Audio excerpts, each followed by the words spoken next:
Hello everyone. अगर आप stock market को कंटिन्यू फॉलो करते होंगे तो आपने कभी ना कभी टाटा स्टील के स्टॉक प्राइस को जरूर ट्रैक करा होगा, क्योंकि ये स्टॉक है ही इतना पॉपुलर। अगर आप इस स्टॉक का चार्ट देखेंगे तो इस स्टॉक में बहुत बड़ी बड़ी साइकिल देखने को मिलती है, क्योंकि जिस सेगमेंट में ये काम करता है वो सेक्टर ही ऐसा है।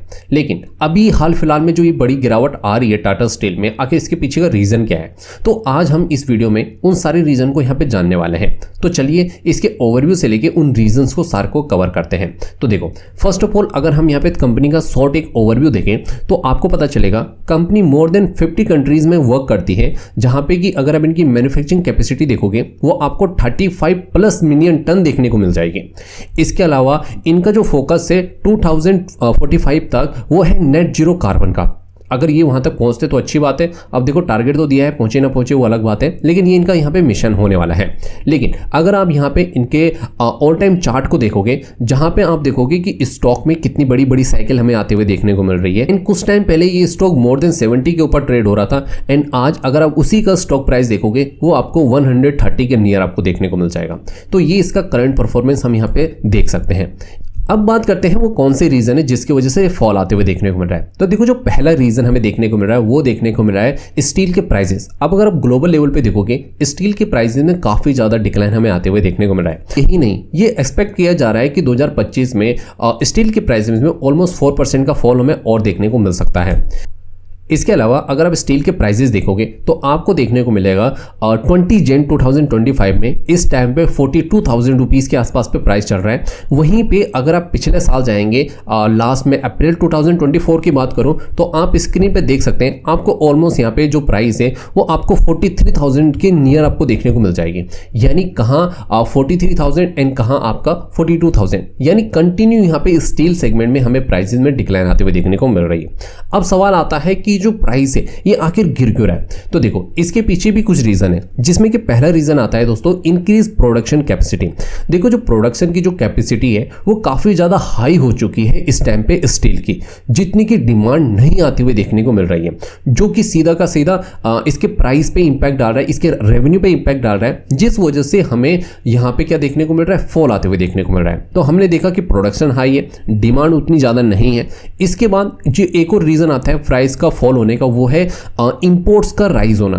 देखो, चाइना ने अपनी मार्केट ओपन करी है पूरी तरह से, जिस तरह से उन्होंने नए नए स्कीम लॉन्च करे हैं, और वहां पे जो प्रोडक्शन की जो लिमिट है वो बहुत ही ज्यादा बड़ी है। तो वहां से क्या हो रहा है कि सस्ते प्राइस में हमें यहाँ पे स्टील मिल रहा है, जिस वजह से हमारा जो स्टील के प्राइस है वो बहुत ही ज्यादा तेजी से कम होते हुए देखने को मिल रहा है। इसके अलावा आप देखोगे इकोनॉमिक स्लो डाउन हमें आते हुए देखने को मिल रहा है, उतनी ज्यादा डिमांड है नहीं, तो ऑब्वियसली बात है हमें जो इकोनॉमी है उसमें थोड़ा सा स्लो डाउन देखने को मिल रहा है। इसके अलावा आप देखोगे कि जो रॉ मटेरियल की कॉस्ट है उसमें भी कहीं ना कहीं हमें डिक्लाइन आते हुए देखने को मिल रही है। और हाँ, इसके कहीं ना कहीं दो इंपैक्ट आपको पड़ते हुए देखने को मिलेंगे, जिसमें कि इसका एक पॉजिटिव होगा और एक नेगेटिव होगा। अगर पॉजिटिव इंपैक्ट को अगर आप देखेंगे तो आपको देखने को मिलेगा वो होने वाला है स्टील यूजर के लिए, जो स्टील का ज्यादा से ज्यादा यूज करते हैं, जैसे ऑटोमोबाइल सेक्टर, उनके लिए स्टील क्या होगा, सस्ता होगा, तो उनके लिए बेनिफिट होने वाला है। लेकिन नेगेटिव किसके लिए होने वाला है, ये होने वाला है प्रोड्यूसर के लिए, यानी मैन्युफैक्चरर के लिए, जो कि स्टील को प्रोड्यूस कर रहा है, जस्ट लाइक टाटा स्टील, जिसका कि ये काम है, क्योंकि उसको क्या करना पड़ेगा, सस्ते रेट में बेचना पड़ेगा, जिससे कि उसका मुनाफा नहीं बनेगा। तो ये यहाँ पे डायरेक्ट आपको इंपैक्ट देखने को मिल रहा है, जो आपको इसके स्टॉक प्राइस में भी डायरेक्ट इंपैक्ट होते हुए देखने को मिल रहा है। इसके बाद अब सवाल आता है कि दूसरा क्या रीजन है। देखो, हम दूसरे रीजन की बात करते हैं तो वो आता है इंक्रीज चाइनीज इंपोर्ट। देखो, मैंने अभी आपको शॉर्ट में बता दिया था, लेकिन अब हम थोड़ा सा इसको डिटेल में देख लेते हैं। देखो, चाइना ने जिस तरह से अपने प्राइसेस को कम करा है, अपने प्रोडक्शन को बढ़ाया है, और यहीं पे एक एक्सपेक्टेशन ये भी है कि जो इंपोर्ट है वो कंटिन्यू बढ़ रहा है चाइना से, जितनी तेजी से पहले था कई गुना उससे ज़्यादा तेजी से यहाँ पे इंपोर्ट बढ़ते हुए देखने को मिल रहा है। और वहीं पर 2024 में ये जो इंपोर्ट है वो 25% तक बढ़ा है। तो आप लगा लीजिए कि किस तरह से हमें यहाँ पे इंपोर्ट्स को बढ़ते हुए देखने को मिल रहा है, वो भी चाइना से। इसके अलावा आप देखोगे कि जो इंपैक्ट हमें आते हुए देखने को मिला है यूक्रेन वॉर से, या जितनी भी ग्लोबल लेवल पे जितने भी इवेंट हो रहे हैं, उससे हमें कहीं ना कहीं इस पे डायरेक्ट इंपैक्ट आपको देखने को मिल रहा है। ठीक है दोस्तों, से जो इंपोर्ट यहाँ पे बढ़ता हुआ देखने को मिल रहा है उसका पहला इंपैक्ट हमें देखने को मिल रहा है सीधा सीधा प्राइस में, क्योंकि प्राइस जहां हम पहले 43,000 रुपीज़ के हिसाब से सेल करते थे, अभी हमें वो 42,000 रुपीज़ के हिसाब से सेल करना पड़ रहा है। इसके अलावा हमें देखने को मिल रहा है मार्केट शेयर कंपनीज ने बहुत ज़्यादा लूज करा है। देखो टाटा स्टील करंट में इंडिया की नंबर 1 स्टील मैन्युफैक्चरिंग कंपनी है, लेकिन धीरे धीरे वो अपना मार्केट शेयर डाउन कर रही है, क्योंकि हमारी जो कंट्री है वो चाइना से सस्ते में इंपोर्ट कर रही है स्टील को, जिस वजह से जो मार्केट शेयर है टाटा स्टील का वो कंटिन्यू घटते हुए देखने को मिल रहा है। वो आपको डायरेक्ट इसके स्टॉक प्राइस में भी रिफ्लेक्ट होते हुए देखने को मिल जाएगा। इसके बाद आपको देखने को मिलेगा इंडस्ट्री। देखो इंडस्ट्री वहीं जाएगी जहां उन्हें सस्ते में प्राइस मिलेगा, क्योंकि हर इंडस्ट्री हर कोई चाहता है कि उन्हें सस्ते में प्रोडक्ट मिले ताकि वो उसे महंगे में सेल कर पाए।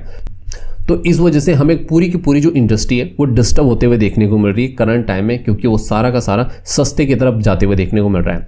अब देखो इसके इम्पैक्ट क्या देखने को मिल रहा है। अगर आप इंडिया में देखोगे तो इंडिया में स्टील का इंपोर्ट हमें बहुत ज़्यादा देखने को मिल रहा है, जिस वजह से सस्ते में लोगों को स्टील मिल रहा है और यहाँ पे क्या हो रहा है, प्राइस और ज़्यादा कमाते हुए देखने को मिल रहा है। यही नहीं, इवन ये चीज़ आपको इंडिया में नहीं बल्कि ईयू में भी देखने को मिलेगी, क्योंकि जो चैलेंज इस टाइम पे इंडिया फेस कर रही है सेम चैलेंज ईयू भी आपको फेस करते हुए देखने को मिल रही है। तो यहाँ पे भी यह प्रॉब्लम आपको आते हुए देखने को मिल रही है। और टाटा स्टील है वो सिर्फ इंडिया में काम नहीं करती है, मैंने कहा था आपको जो टाटा स्टील है वो मोर देन 50+ कंट्रीज में वर्क करती है।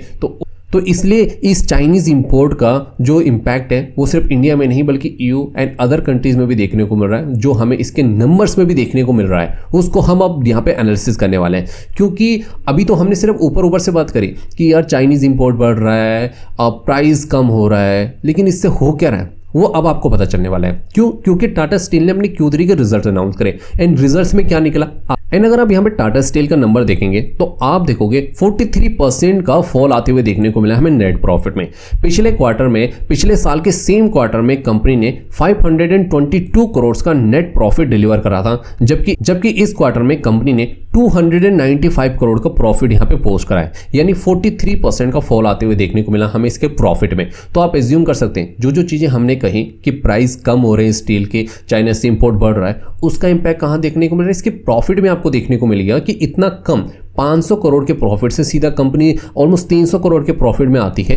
तो इससे बड़ा इंपैक्ट आपको कुछ और देखने को नहीं मिलने वाला है। इसके बाद अगर हम कुछ और चीज़ें देखेंगे, हमें वहाँ पर रेवेन्यू भी डाउन आते हुए देखने को मिला। हालांकि जो इनके मार्जिन है वो ऑलमोस्ट 11% पे इंटैक्ट बने हुए हैं, लेकिन इनका जो रेवेन्यू है उसमें भी हमें गिरावट आते हुए देखने को मिल रही है। तो ये हमें शॉर्ट में यहाँ पे कंपनी के जो रिजल्ट्स है उनका यहाँ पे एक मैंने आपके साथ में ब्रीफ में एनालिसिस करके दिखा दिया है कि कंपनी का रेवेन्यू भी डाउन हुआ है, कंपनी प्रॉफिट भी डाउन हुआ है, किस वजह से हुआ है वो आपको समझ में आ चुका है। ठीक है, आप कंप्लीट रिजल्ट को एनालिसिस करना चाहते हैं तो आप वीडियो को पॉज करके भी यहाँ पे रिजल्ट को एनालिसिस कर। अब ये सबसे मोस्ट इंपॉर्टेंट क्वेश्चन है कि अब हमें क्या करना चाहिए। देखो मैं आपके साथ में एक एग्जांपल शेयर करता हूँ। ये ट्रेडिंग व्यू का एक फोरकास्ट है। देखो इसे एक एग्जांपल की तरह लेना, कोई भी बाय एंड सेल रिकमेंडेशन नहीं है, जस्ट मैंने यहाँ पे ट्रेडिंग व्यू का एक फोरकास्ट लिया है आपको एक्सप्लेन करने के लिए। आप चाहे तो जाके विजिट भी कर सकते हैं, यहाँ पे मैंने सोर्स भी दे दिया है इस स्क्रीनशॉट का। अगर आप यहाँ पे देखोगे इन्होंने एक फोरकास्ट यहाँ पे रिलीज करा है जहाँ पे आप up side and down side दोनों ही यहाँ पे अच्छे खासे आपको देखने को मिल सकते हैं करंट टाइम में। क्यों देखने को मिल सकते हैं? क्योंकि देखो ये क्या है, एक कमोडिटी साइकिल चल रही है जहां पे कि प्राइस में हमें अच्छा खासा फॉल आते हुए देखने को मिल रहा है। अगर यहां से प्राइसेस बढ़ते हैं, स्टील की डिमांड और ज्यादा बढ़ती है, तो यहां से तो आपको इसका स्टॉक प्राइस भी यहां से बढ़ते हुए देखने को मिल सकता है। तो मतलब आपको अब समझने की जरूरत है कि अगर स्टील की डिमांड बढ़ती है तो इसका स्टॉक प्राइस भी आपको बढ़ते हुए देखने को मिल सकता है। एंड अगर इनकी डिमांड बढ़ती है, प्राइसेस अप जाते हैं, तो उसका इंपैक्ट आप इसके डायरेक्ट देख सकते हैं। अदरवाइज भी आप देखने को मिल जाएगा। अगर फॉल आते हुए देखने को मिलेगा तो आप डायरेक्ट समझ सकते हैं कि कंपनी किस तरह से यहाँ पे अपने नंबर को पोस्ट करने वाली है। आई होप आपको समझ में आ रहा होगा। एंड नेक्स्ट चीज, अगर आपको कुछ करना है तो आप जाइए इनके फंडामेंटल एनालिसिस कीजिए, देखिए कि कंपनी जिस पी पे इस टाइम पे ट्रेड हो रही है क्या ये सस्टेनेबल है या नहीं है। जो ग्रोथ कंपनी ने दिखाई है वो ग्रोथ यहां से बनेगी या नहीं बनेगी, या उसमें भी हमें फॉल आते हुए देखने को मिलेगा। इन सारी चीजों को आपको अब अपनी ओर से एनालिसिस करने हैं। एंड डीपली आप चाहे तो कंपनी के पुराने क्वार्टरली रिजल्ट भी देख सकते हैं। जैसे मैं आपको एग्जांपल देता हूं, कि 2023 दिसंबर 2023 में कंपनी ने ऑलमोस्ट यहाँ पे 2500 रुपीज़ का नेट लॉस डिलीवर करा था, जबकि उससे पहले कंपनी क्या थी, प्रॉफिटेबल थी। उसके बाद एक बार और सितंबर 2023 में कंपनी ने अगेन 6500 करोड़ का यहाँ पे लॉस पोस्ट करा था। अब आप जाके ये चेक करो कि ये लॉस क्यों हुआ था कंपनी को, क्योंकि कंपनी क्या एक प्रॉफिटेबल कंपनी है, अचानक से लॉस डिलीवर कर जाती है, आखिर ऐसा क्यों? कहीं इस टाइम पे ऐसा तो नहीं होगा, नेक्स्ट क्वार्टर में ऐसा तो नहीं होगा? इन सारी चीज़ों को अब आप अपने हैंड पे देखिए, तब आपको और ज़्यादा क्लैरिटी आएगी कि फ्यूचर में इस कंपनी में आपको क्या देखने को मिलने वाला है। सो आई होप दोस्तों आपको इस वीडियो से कुछ ना कुछ हेल्प जरूर मिली होगी। एंड आपको वीडियो अगर पसंद आया हो तो एक लाइक जरूर कीजिएगा और कमेंट में जरूर बताएगा कि आप नेक्स्ट वीडियो किस टॉपिक पे चाहते हैं। तब तक के लिए धन्यवाद।